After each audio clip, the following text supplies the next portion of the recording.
오늘 우리가 마가복음 이제 6장의 이야기인데 사실 이 앞에 이제 저희가 나누지 않았던 부분이 지난주에 이제 기억이 나신다면 지난주에 제자들을 이제 둘씩 보내지는 그런 장면이 있었어요. 그리고 세례 요한의 죽음이 사실 이 앞에 나옵니다. 네. 제가 오늘 이제 오병이어 사건까지 다루기를 원해서 뒤에 있는 이제 오병이어 사건을 저희가 교독을 했는데 앞에 이제 세례 요한의 죽음이 나와요. 그러면 왜 마가가 이 이야기를 여기 넣었느냐라는 거예요. 이 사실 세례 요한의 죽음이 우리가 이렇게 성경을 읽다 보면은 마가가 이렇게 의도치 않게 그랬지. 세례 요한이 죽었지. 이게 지금 이 동시간대에 일어난 사건이 아니라 이미 세례 요한은 순교했어요. 이미 세례 요한은 순교했는데 마치 마가가 지금 여기서 생각이 난 것처럼 그래. 이 얘기를 해야 되겠다 이러면서 여기에 지금 삽입되어 있단 말이죠. 이 계기가 무엇이냐면 이제 예수님의 이름이 이제 점점 퍼지기 시작하는데 그거를 헤로당이 들어요. 헤로당은 성경에 우리가 알고 있는 헤롯이 적어도 4명 등장합니다. 성경 가운데 나오는 헤롯이 4명입니다. 헤롯 대왕이 있고요. 또 지금 나오는 왕은 헤롯 안티파스고요. 또 헤롯 또 요세프스도 있고 또 한 명이 더 있어요. 그래서 성경에 이제 예수님 처형당하실 때 이제 있는 헤롯 왕이 있고 또 예수님 태어나셨을 때 요 갈릴리 지역의 2살짜리 아이들을 다 죽였던 그 헤롯이 또 있고 뭐 헤롯 대왕의 또 성전 지은 또 헤롯이 있고 막 이렇게 있습니다. 여러 명이 있습니다. 그 가운데 요 갈릴리 지역을 이제 위시하는 요 분봉왕 여기 이제 헤롯이에요.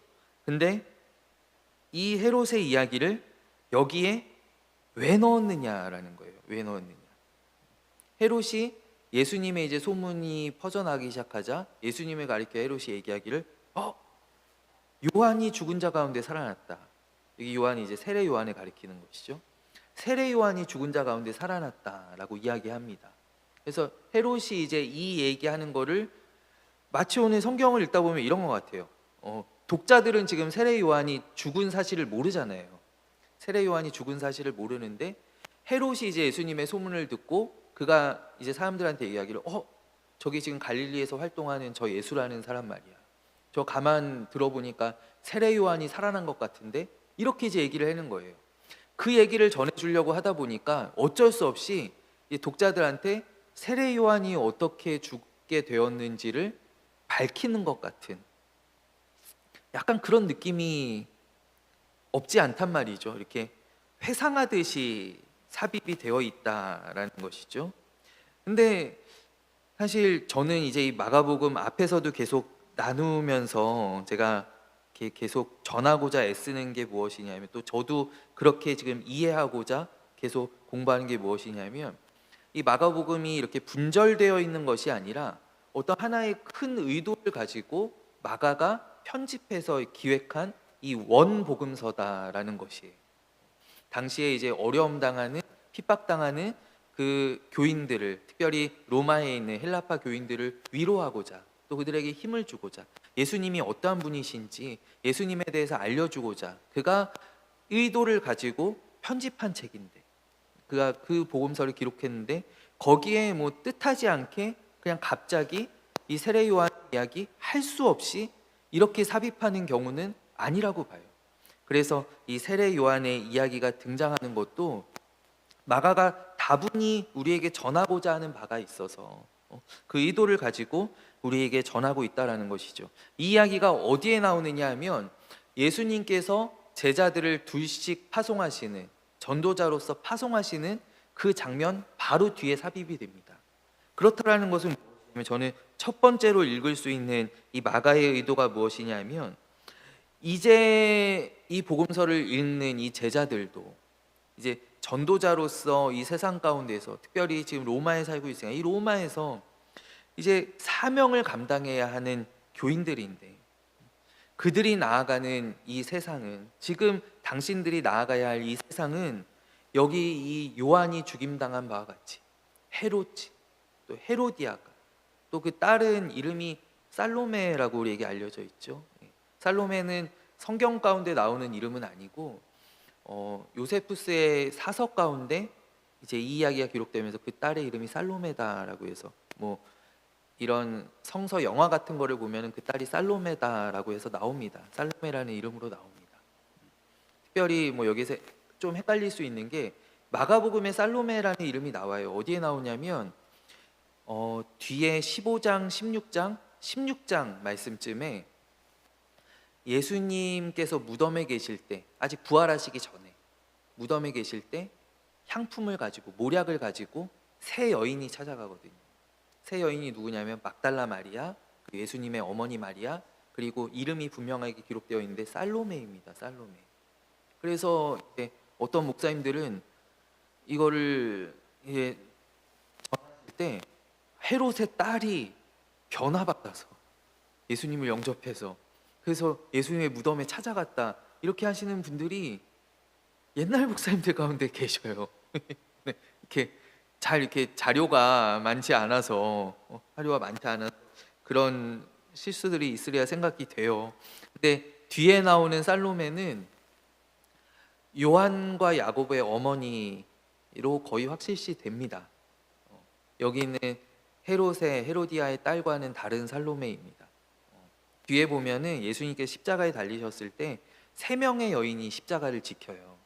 그 여인이 막달라 마리아, 그리고 예수님의 어머니 마리아, 그리고 여기에는 아직 이름이 안 나오고 요한과 야고보의 어머니라고 되어 있어요. 요한과 야고보의 어머니.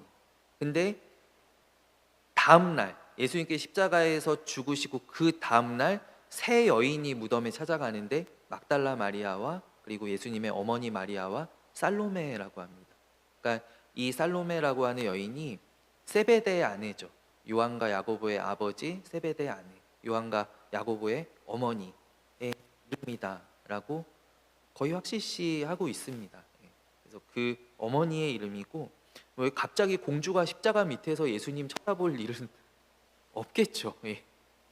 그런 일이 있을 수 있지만 있을 수 있죠. 그러나 아니라는 거예요. 여기 있는 살로메는 다른 사람이라는 거예요. 어쨌든 이런 사악한 자들이 하나님의 일꾼을 잡아 죽이는 곳이 이제 당신들이 복음을 들고 나아가야 될 세상이다라는 거예요. 그래서 앞에 예수님께서 제자들을 파송하시는 장면, 예수님께 그들에게 사명을 주시죠.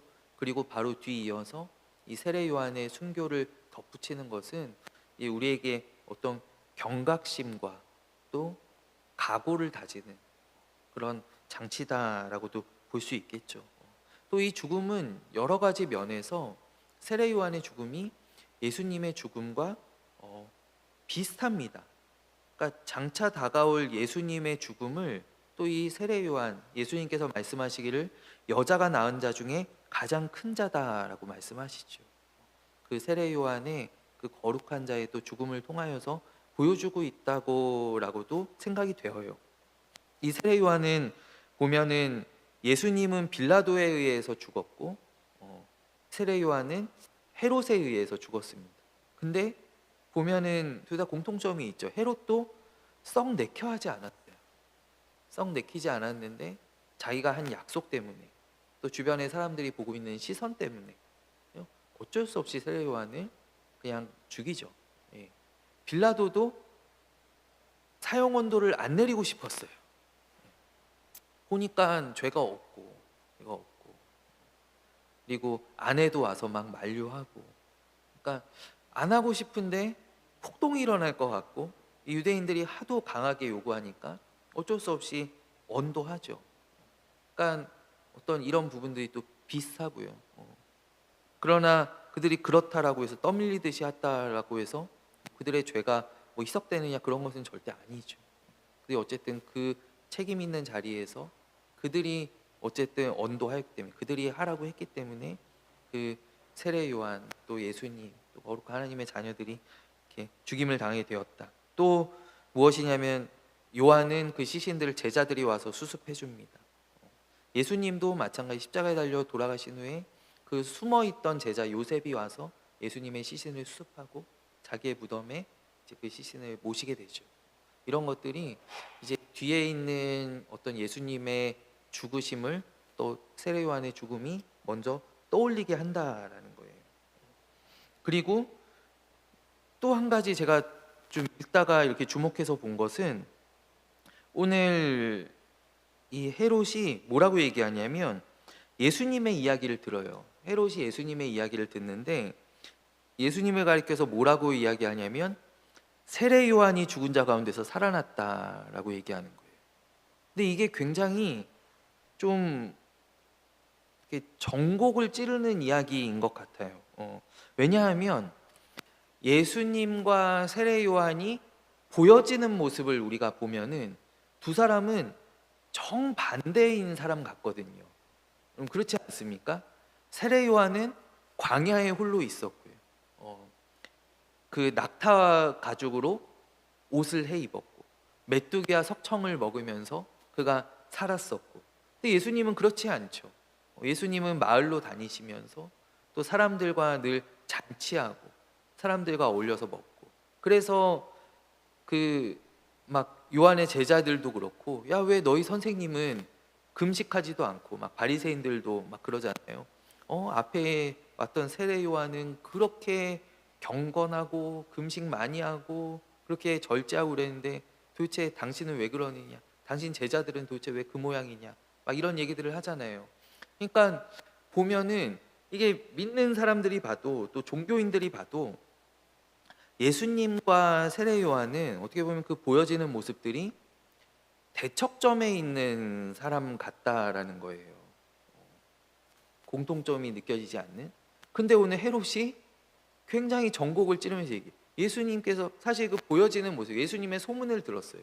소문을 들을 때 예수님의 사역의 본질을 그 누구보다도 헤롯이 파악하고 있었다. 그런데 우리도요, 가만히 보면은 우리가 교회 안에서는 사실 잘 모를 때가 많아요.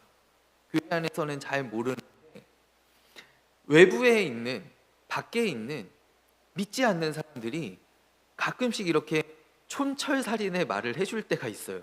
그렇지 않습니까?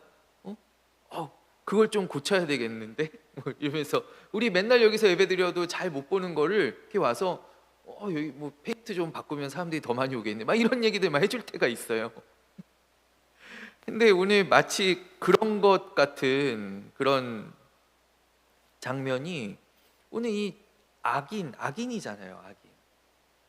악인인 헤롯이 어떻게 보면은 더 예수님의 사역의 본질을 정확하게 파악하고 있었다라는 거예요. 두 인물의 예수님과 요한의 사역의 공통점이 무엇인가? 하나님 나라의 선포이지 않겠습니까? 하나님 나라의 선포.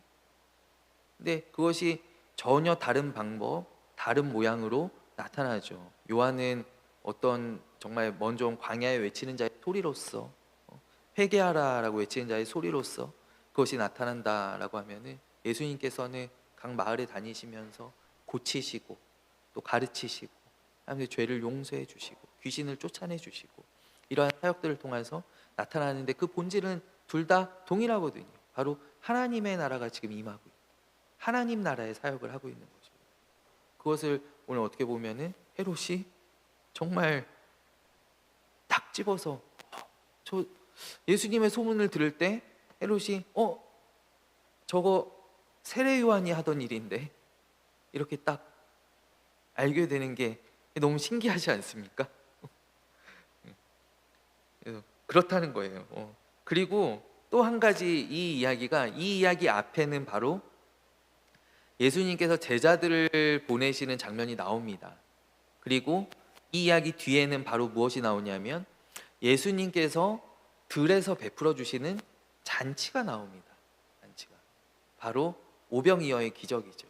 오병이어의 기적 사건이 나오는데, 그러니까 이 앞의 이야기와 이 헤롯의 이야기를 통하여서 이제 이 헤롯의 이야기가 어떤 넘어가는 그런 어떤 그 베어링의 역할을 했다라고 한다면, 앞에 있는 그 예수님께 제자를 보내시는 사건을 통해서 너희들이 나아가는 세상이 참 이렇게 녹록지 않다, 이런 사람들이 있는 거예요. 너희들 각오를 단단히 다지고 하나님만 의지하며 두려워하지 말고 나아가라 라고 한다면, 또 뒤에 보면은 여기서 헤롯이 잔치를 합니다.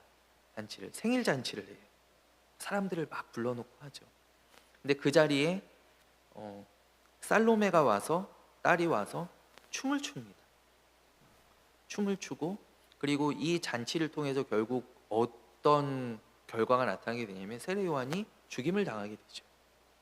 바로 이 굉장히 왕궁의 화려하지만 잔혹한 잔치의 이야기가 나옵니다. 그 뒤에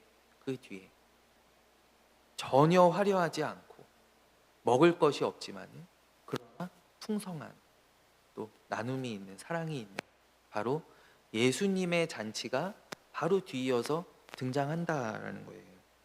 그것은 바로 이 땅의 악한 왕인 헤롯, 그리고 그 헤롯이 베푸는 그 정말 죽음이 있는 그 잔치와, 그리고 예수님께서 이 땅에 참 왕으로 오신, 알아보는 사람이 많지 않았지만 그러나 이 땅에 참 왕으로 오신 진정한 왕이신 예수님께서 광야에서 베풀어 주시는 그 잔치, 그것은 광야는 죽음의 땅이었지만 그러나 거기에서 생명의 잔치가 벌어지고 있는 것을 우리가 보게 되죠. 그런 것처럼 이 사건이 앞에 이야기와 연결되고 또 뒤에 또 예수님의 사건과 연결되어서 분명히 우리에게 비교하고 또 대조해서 우리에게 전하고자 하는 바가 있다라는 거예요. 뒤에 이제 오병이어의 이제 사건, 우리가 함께 읽은 본문의 말씀입니다. 이 오병이어의 사건은 무엇이냐? 예수님의 기적이죠. 예수님이 부인할 수 없는 기적입니다. 제가 전도사 때일 때 굉장히 제가 좀 격양됐었던 일이 하나 있었는데, 그때 제가 사역하는 당시였어요. 그때 우리나라에 이제 카톨릭 추기경이 누구셨냐면 정진석 추기경이었거든요. 근데 그분이 어디에 이제 언론사에 이제 기고를 했는데 뭐라고 했냐면, 예수님의 오병이어 사건이 어떻게 일어나게 됐느냐, 한 아이가, 그러니까 거기 있는 사람들이 다 배고프고 먹을 게 없었어요. 근데 한 아이가 예수님 앞에 자기가 갖고 있는 전부를 가지고 오죠. 보리떡 5개와 물고기 2마리를 예수님 앞에 내밉니다. 그러자 주변에 있는 사람들이 감동을 받은 거예요. 감동을 받아서 이 사람들이 뭐 멀리 오는데 여기 들판에 오는데 다 빈손으로 왔겠느냐 하는 거예요. 자기가 내놓지 않고 꽁꽁 싸두고 있던 자기 간식들을 내놓기 시작했다는 거죠. 이 사람들이 그 아이를 딱 보고서 감동을 받아서 이 사람들이 막 내놓기 시작했어요. 그래서 사람들이 막 자기 음식들 여기도 있어요, 뭐 여기도 초코파이 있어요, 뭐 여기 바나나 있어요 이러면서 막 사람들이 막 내놓으니까 그거를 이제 다 먹고서 보니까 12개가 남을 정도로 풍성한 잔치가 벌어졌다.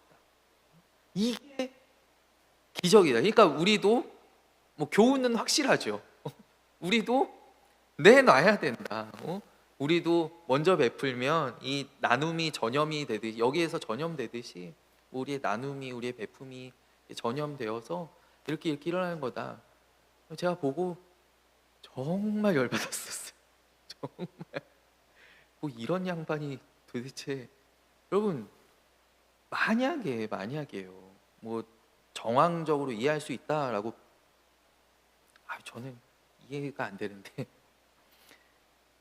정말 그렇게 되었다라고 하면 이 기적은 누가 베풀어 주신 기적입니까?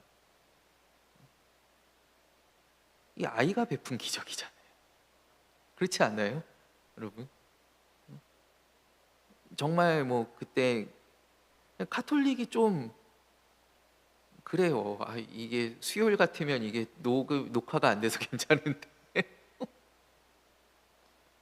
뒤로는 이게 제가 여기서 하다 보니, 근데 거의 좀 가끔씩, 좀 목사님들도 이상한 말씀하시는 분들이 있는데 하여튼 좀 그래요. 좀 거기는 영향력 있는 사람들이 좀 이상한 말들 많이 해요.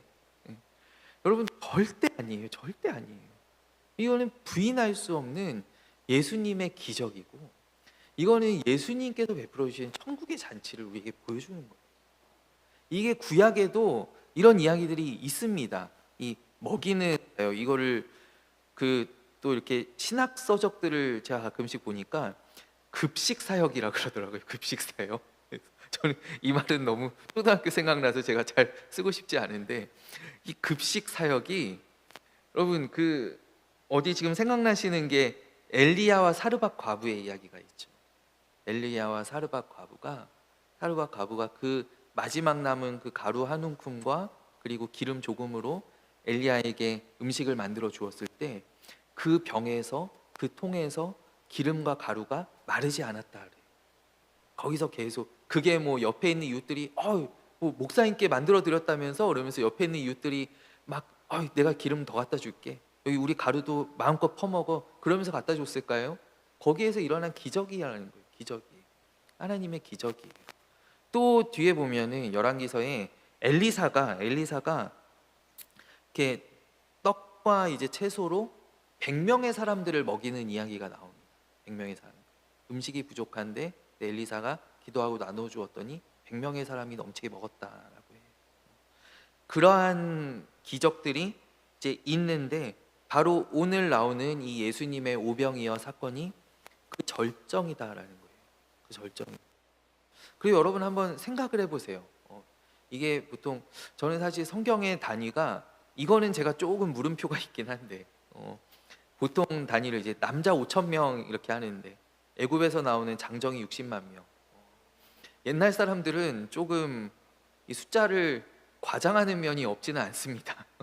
그래서 이게 다 맞냐라고 하는 거는 조금 생각해 봐야 될 문제. 어쨌든 어마어마하게 많은 사람들, 뭐 진짜 5천 명이라고 하면은 내 식구 왔다라고 하면은 그것도 뭐 현대적인 기준에서 내 식구죠.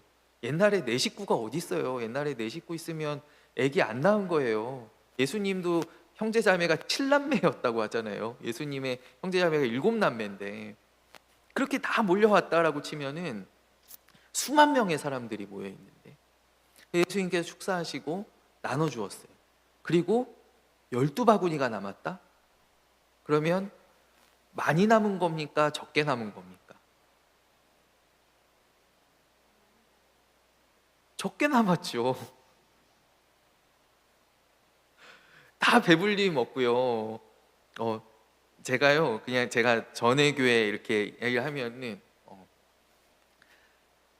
제가 이제 큰 행사들 이제 담당을 몇 번을 해봤어요. 몇 번 해보면 그 숫자 맞추는 게 정말 어렵거든요.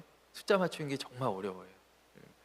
예를 들어서 특별 새벽 집회다, 특별 새벽 기도 하면 이제 보통 아침에 저희가 빵을 이제 나눠줍니다. 빵을 나눠주면 보통 남으면 진짜 뭐 주변에 있는 학교들 다 나눠줘도 남을 만큼 남습니다. 이게 숫자가요 정말 가늠이 안 돼요. 그래서 모자라는 경우들이 많이 있고, 정말 이렇게 딱 맞추는 경우는 잘 없어요. 잘 없어요. 근데 정말 빵이 12상자 남았다? 저희 새벽에 한 3만 명씩 나오고는 했었는데, 빵이 12상자 남았다? 정말 일을 잘한 거예요. 그 담당 교역자가 누군지 정말 계산을 잘하고 정말 일을 잘한 거거든요. 오늘 예수님께서, 우리 흔히 이렇게 생각할 때 12광주리가 남았다, 7광주리가 남았다 이러면은 야, 굉장히 많이 남았다라고 생각이 되어지죠. 근데 거기 모여있는 이 인파들을 생각할 때 여러분 한번 생각을 해보세요. 만약에 광화문에 지금 이렇게 집회 있어서 뭐 8.15 집회 뭐 이런 거 한다고 해서 했는데, 거기 모여있는 사람들이 다 배부르게 먹고 이만큼 남았다라고 한다면 그건 정말 딱 맞게 남은 것 아니겠어요? 그러니까 예수님께서 아주 많이 남지도 모자라지도 않는, 그러나 그 가운데서 넉넉한 은혜를 우리에게 주신다라는 것이죠. 이게 바로 오늘 이 오병이어 사건 가운데 나오는, 예수님께서는 우리에게 딱 맞는 은혜, 그러나 부족함 없는 은혜를 주신다라는 거예요. 우리에게 부족함 없는, 우리에게 맞는 은혜를 주신다. 그리고 오늘 이 제자들이 이제 역할이 있는데, 제자들이 이제 예수님께서 제자들에게 먼저 말씀하십니다. 너희가 가서 먹을 것을 주어라. 그래서 제자들이 얘기하죠. 예수님, 여기는 200데나리온의 떡을 사갖고 와도 부족합니다.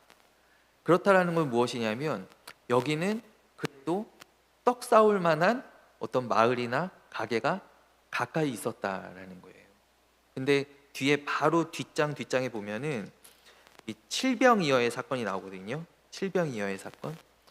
왜 같은 이야기, 솔직히 비슷한 이야기 아닙니까? 왜 같은 이야기가 연달아서 두 번이나 나오는가 생각해 볼 때, 이 오병이어의 사건 때 모였던 이 5천 명의 남자만 5천 명이, 이 무리들은 그래도 공급받을 곳이 있었어요. 그러니까 제자들이 내놓은 대안은 이거였어요. 예수님, 그냥 이렇게 흩어지게 해서 각자 마을에 들어가서 각자 저기 식당에 가서 밥 먹고 다시 모이라고 하죠. 우리 7시에 저녁 집회한다고 하고 지금 가서 밥 먹고 오라고 합시다. 예수님께 이제 그렇게 제안을 하는 거예요. 그러자 예수님께서 야, 그러지 말고 너희가 먹을 걸 주면 안 되겠니? 그러니까 제 아들이 펄쩍 뛰죠. 예수님, 저희가 예산이 없습니다. 저희가 지금 돈이 여기 다 먹이려면 200데나리온 있어도 부족한데요. 이걸 어떻게 다 먹입니까? 제 아들이 펄쩍 뛰죠. 근데 뒤에 있는 이 칠병이어의 사건은 어떤 사건이냐면, 제가 칠병이어 때 좀 더 자세하게 다루기를 원하는데, 가서 먹을 곳이 아무것도 없어요. 그러니까 이 사람들을 보낼 곳이 없어요. 주변에 먹을 게 아무것도 없어요. 그래서 예수님이 뭐라고 얘기하냐면, 여기 있는 사람들 저기 먹으라고 보냈다는 가는 길에 다 쓰러지겠다. 가는 길에 다 쓰러지겠다라고 얘기하죠. 그 정도로 저 멀리 마을과 성읍과 멀리 떨어져 있는 저 광야로 나아가서 예수님의 말씀을 듣는 것이 칠병이어의 사건이에요. 4천 명을 먹이신 사건.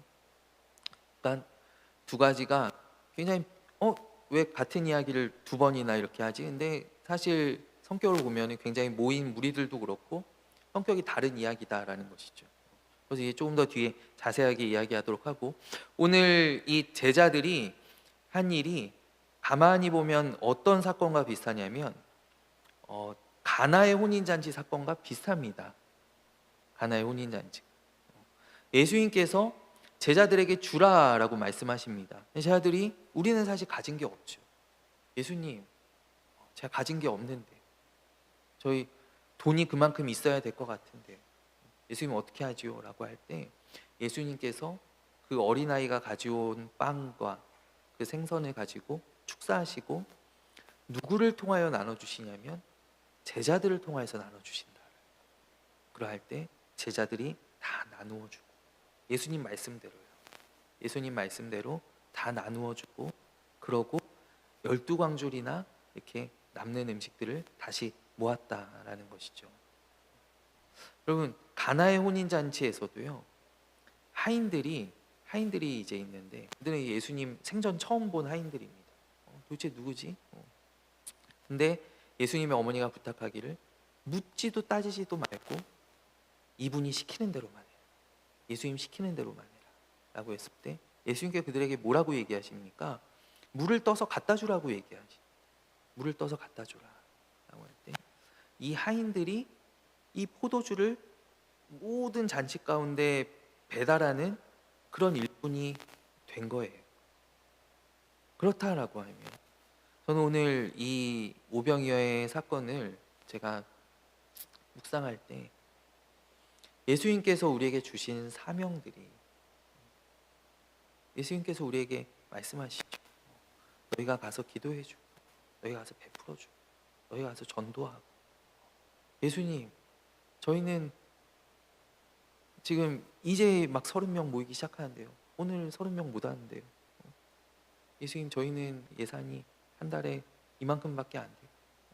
저희가 어떻게 뭐 전도할 수 있게, 요즘 얼마나 큰 교회들은 막 전도하는데 막 연예인들도 불러서 막 간증 집회도 하고 얼마나 많이 하는데 저희가 어떻게 그렇게 할 수 있겠습니까? 라고 할 때, 그러나 우리가 예수님 앞에 나아가면 예수님께서 공급하시는 것으로 우리가 줄 수 있다. 이것이 저는 오늘 오병이어의 사건을 통해 제가 은혜 받은 내용이고, 또 우리 주님께서 우리 교회에 또 주시는 말씀이다라고 생각을 해요. 우리가 여기까지 온 것도 참 하나님의 말할 수 없는 은혜이고, 정말 한 주 한 주가 저는 돌아볼 때 정말 저는 이 아침 10시에 이제 제가 올라와서 여기 불 켜고 이러는 시간이 제일 떨리는 시간이에요. 오늘 몇 명이 나오실까? 오늘 못 오시는 분이 계시면 안 되는데 제일 떨리는 시간이에요. 근데 오늘 예수님께서는 그러함에도 불구하고 우리에게 말씀하시죠. 너희가 가서 먹을 것을 줘라. 너희가 가서 먹을 것을 줘라.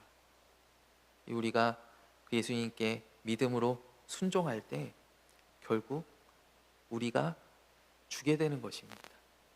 우리가 나눠주게 됩니다. 저는 그 기적이 이 오병이어의 기적이지 않습니까? 그 기적이 우리 교회에 반드시 임하기를 원합니다. 그래서 우리 계신 우리 저를 비롯해 저는 믿음이 작습니다. 믿음이 연약합니다. 그러나 우리 성도님들이 큰 믿음을 가지고 계신 우리가 믿음으로 똘똘 뭉쳐서 우리가 예수님 말씀에 순종하고 예수님 붙잡을 때 계속 기도하고 예수님 바라볼 때 우리도 나누어 주게 되는, 우리도 베풀어 주게 되는, 우리도 5,000명을 먹이게 되는 그 은혜가 우리 교회에 반드시 임하게 될 줄로 믿어요. 이번 주 또 한 주간 우리 믿음 안에서 또 진짜 또 승리하시기를 바라고, 우리 새벽 예배 많이 나오십시오. 기도를 해야 됩니다. 기도해야 됩니다. 새벽 예배는 뭐 유튜브로 할 수는 없지만 또 각자의 자리에서라도 우리가 시간을 정해서 꼭 같이 뭐 새벽 예배 뭐 말씀이 좋거나 전혀 그렇지 않습니다. 오시는 분들께 한번 물어보세요. 제가 마음대로 얘기합니다. 말씀이 좋거나 뭐 전혀 그렇지 않습니다. 그렇지만은 새벽에 우리가 기도할 때 진짜 기적이 일어나요. 기적. 그래서 우리가 많이 기도에 힘썼으면 좋겠고, 또 이번 주 금요일 제가 아까 말씀드린 바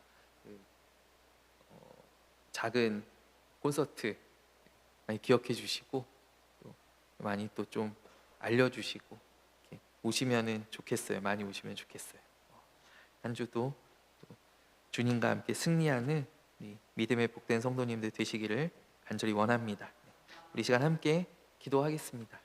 하나님 아버지, 오늘 감사합니다. 오늘 마가복음의 이야기를 통하여서 또 우리 제자가 감당해야 할 사명, 또 우리 앞에 있는 난관들, 또 어려움들, 그러나 그 가운데서도 우리를 사용하여 주시고 또 우리로 나눠줄 수 있게 하시는 그 주님의 기적을 우리가 오늘 말씀을 통하여서 우리가 배웁니다. 하나님, 우리 주신 말씀대로 행하게 하여 주시옵소서. 임마누엘 교회가 먹을 것을 나누어 줄 수 있는 교회가 되게 하여 주시옵고, 우리 먼저는 우리 여기 계신 우리 모든 성도님들이 나아왔을 때 배부른 교회가 되게 하여 주십시오. 우리가 말씀 듣고 또 기도하고 또 우리가 찬송하고 우리 예배하고 돌아갈 때 우리 한 사람도 목마른 사람이나 또 배고픈 사람이 없게 하여 주시고, 우리 다 먼저 우리가 배부르게 하시고 또 우리로 나눠줄 수 있는 그런 능력 있는 교회, 주님께서 쓰시는 교회가 주님 되게 하여 주시옵소서. 하나님, 이번 주 금요일에 또 우리 귀한 또 찬양 사역자를 보내어 주시니 감사합니다.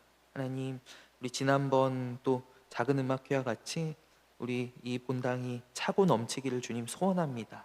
하나님, 역사하여 주셔서 또 우리 이웃들, 또 우리 사랑하는 자녀들, 하나님, 우리 전도하기 원하는 우리 대상자들, 또 주변에 있는 또 우리 많은 또 주님의 백성들 가운데에서도 이 자리에 나와서 또 함께 은혜 받을 수 있는 그러한 자리가 되도록 주님 역사하여 주시옵소서.